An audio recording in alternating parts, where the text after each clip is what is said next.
हे focus, CA प्रतीक ने this side. आज का जो एनुअल यूनियन बजट हुआ उसमें जो नए स्लैब्स प्रपोज किए गए हैं इंडिविजुअल के लिए, बहुत ही अमेजिंग न्यूज़ है इंडिविजुअल्स के लिए। तो फटाफट इन स्लैब्स को समझते हैं। जो इनकम आपका 4 लाख तक है, नो टैक्स। 4 लाख से 8 लाख के बीच में जो इनकम है, टैक्स एट 5%। 8 से 12 lakh, 8 to 12 lakh, tax at 10%। 12 lakh to 16 lakh, 15%। 16 lakh to 20 lakh, 20%. And friends, 20 lakh to 24 lakhs, tax will be payable at 25%. And whatever income exceeds 24 lakhs, then tax will be at 30%.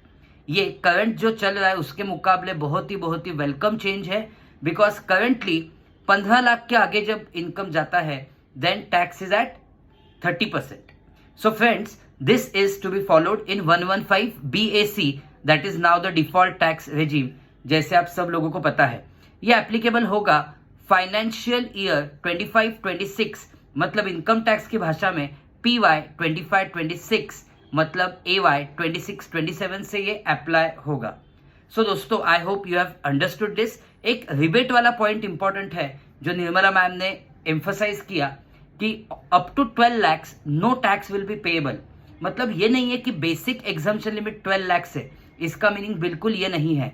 इसका meaning ये है कि अगर आपका total income मतलब taxable income 12 lakhs तक है, then friends there is no income tax payable, nil will be income tax payable if your total income is not exceeding 12 lakh as an individual. Okay, और वो 75,000 वाला point क्या है? तो salaried person को rebate मिलता है, rather you can say standard deduction मिलता है up to ₹75,000. So friends, if your gross taxable salary is 12,75,000 assume, then आपका नेट टैक्सेबल सैलरी होगा 12,75,000 minus 75,000. So your exact income will be ₹12 lakhs and then no tax will be payable.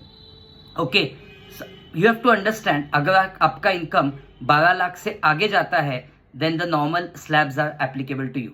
तो वो जो rebate है ना, जो आज के दिन में 7 लाख है, वो अभी बढ़ा के हो गया है 12 lakhs. To follow more such updates, do keep our channel subscribed, do hit the bell icon, and dear friends, if you want PDF of this, then do mention in the comments. Thank you so much. Bye bye. Jai Hind.